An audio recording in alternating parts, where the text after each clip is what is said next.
Welcome to the Carolinian Wildlife Garden at UU, First UU Hamilton. I'm Linda, this is our head gardener Joanne, and Alice here as well. Alice there, Al Tunnicliffe, and the three of us are going to do a little lead around the gardens for you. We're going to start over at the sign that's just on the other side of that curb there. It faces the other way, so if you want to walk around that way, we're just going to talk a little bit about what's a Carolinian Wildlife Garden. And we're basing it on the seventh principle of the Unitarian congregation, which is respect for the interdependent web of all existence of which we are a part. So that's the value that we're rooting our garden in. And a Carolinian garden, I know some of you know very well what this is, but a Carolinian garden is a garden where we plant species of plants, trees, shrubs that are native to the Carolinian growing zone, and we are part of that. It's a narrow area of Canada. It goes between the Great Lakes, along the north shore of Lake Ontario, and ends the other side of Toronto, and doesn't go very far north of Highway 5, a little bit north of Highway 5, but this area is a more temperate climate than the rest of Canada, and so there is a wide diversity of species in this area because of the temperate climate. Many of the plants that grow in North Carolina grow in this area as well, so it's been named the Carolinian zone.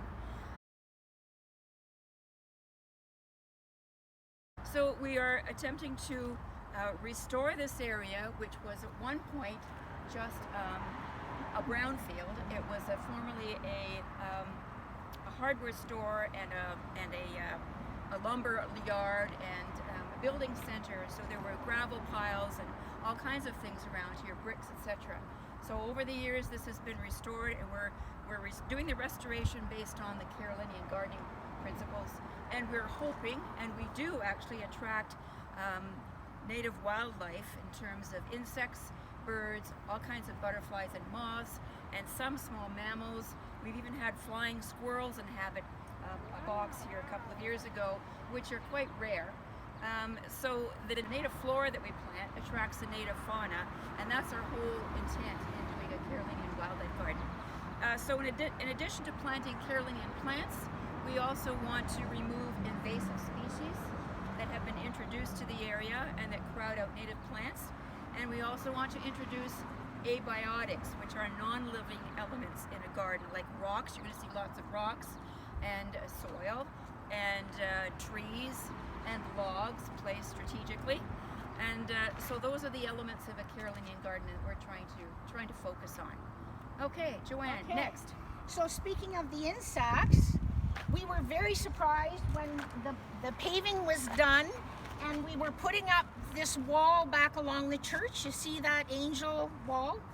In the corner, there are wild solitary bees. So we have our own colony of not honeybees, but wild solitary bees that pollinate all the gardens in this area. And now there are more colonies than that. This is the original one. There is one behind this outcropping rock garden in the logs, and there's another one up on the tier garden that Linda will show you later.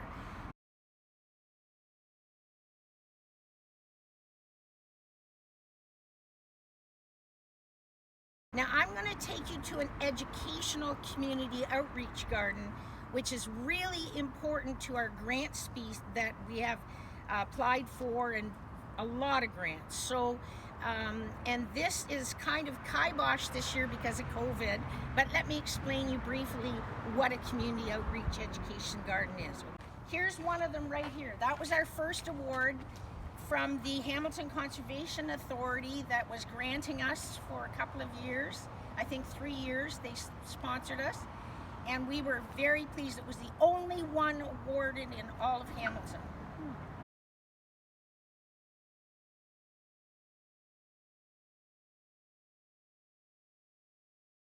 Okay, this is called the Enchanted Force, which is a really cool name for if you want especially children to come out and discover nature.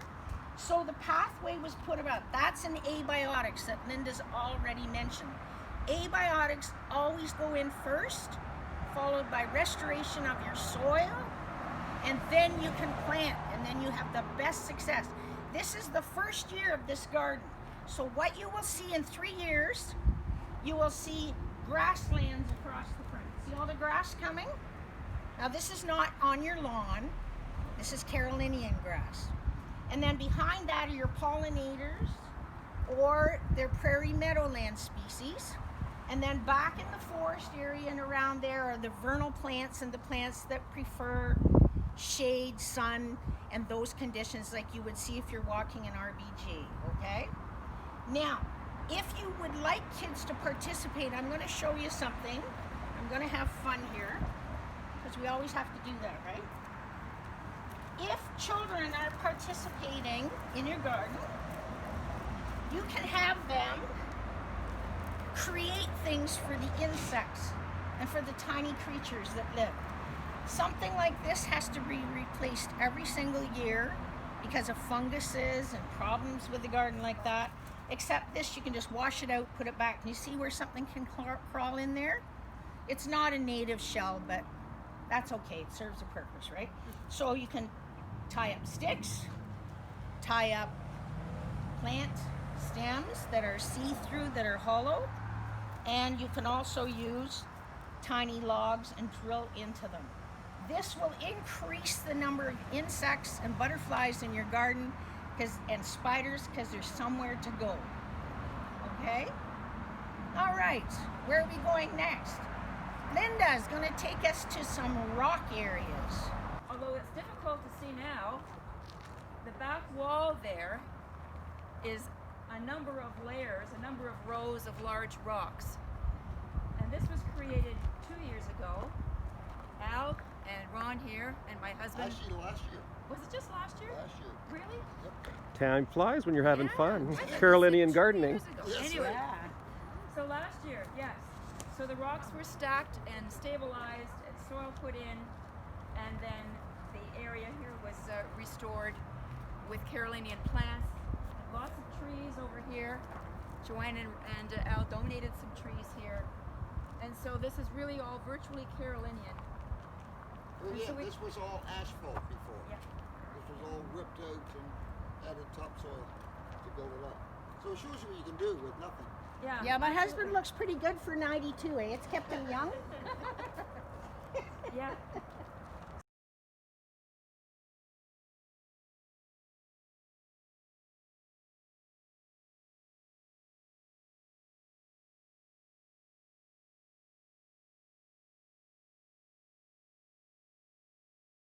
So we do have reptiles in here. We find snakes in there. They're part of a healthy ecosystem, so we want them. Yeah. We found 3 different kinds of snakes in here. Your common garter, milk snake, and the DK, which is the little brown snake with the ring neck on it. Yeah, so that's amazing. We're over asphalt, you know. And the sign over there talks about the abiotics and the importance of abiotics in a garden for wildlife, plant life, and animal life both.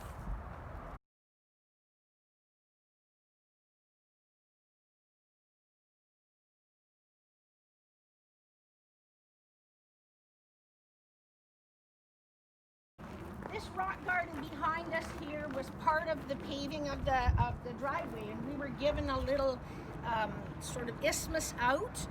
And so we thought, rather than just having the garden with steep sides and losing all that every time it rains, we looked into it, and it was Linda and her husband Rick found this guy that was the first time we knew about him and his rocks, and we drove all the way to Bimbrook? No, Smithville, Beamsville. Smithville, yeah, and brought loads and loads and loads of rocks in, and then loaded it up. And then we looked at what was invasive in it to get rid of it. Like, one of the things, there's 2 things here that drive us crazy. Periwinkle, and the other one is that tall, you know, the bellflower, the big blue one that comes up. And so it will come right up if you don't get the root system out. They look like carrots sideways, the rhizome. So we really had to work on this garden at getting those 2 features out. And because we've done that, we had monarch caterpillars in this garden last year. It was very good. But here again, that was only put in last summer too. That was done after this wall. We did this one. Yeah.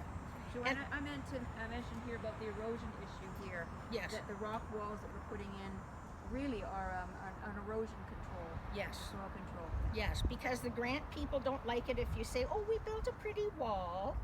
That doesn't work. The grant people want to see that you are preserving the habitat in some way and creating something that will stay, that will be permanent. So by doing what we're doing, we're making permanent features, and plants are really flourishing in them and doing very well. Okay, Who's giving grants when you say the grant people? Okay, we have had grants from Halton Conservation, 3 years from Hamilton Conservation, World Wildlife Federation, and TD Friends of the Environment. Because of our ages, and we want young people to come in, and I will say to you, if you guys ever want to come in and garden with us and learn about this, you're more than welcome, because a lot of our people are in mid-70s to 80. And it's a lot of work. We only have 12 gardeners and they do all of this. So it's pretty cool. Okay, so When you designed the garden, did you think about designing it in a way that you could just leave it and it will just perpetuate itself?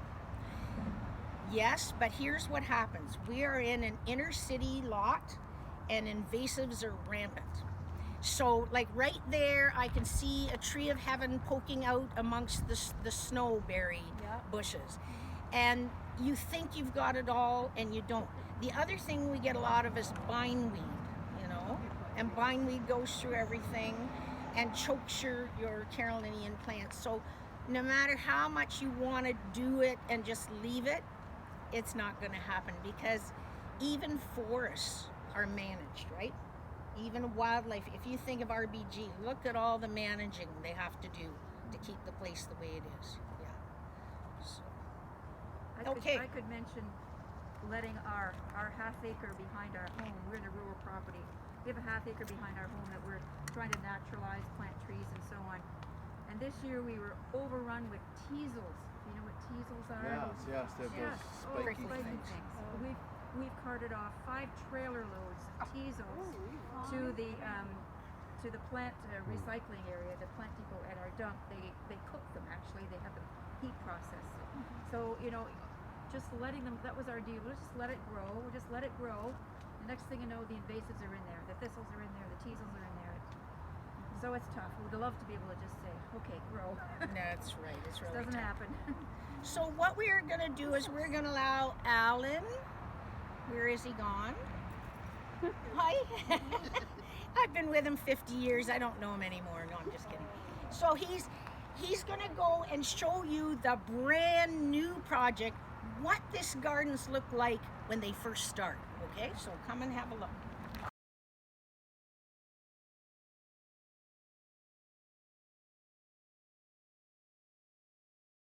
Really disturbed with the construction of the parking lot. This parking lot was actually raised about 2 feet and sort of messed up.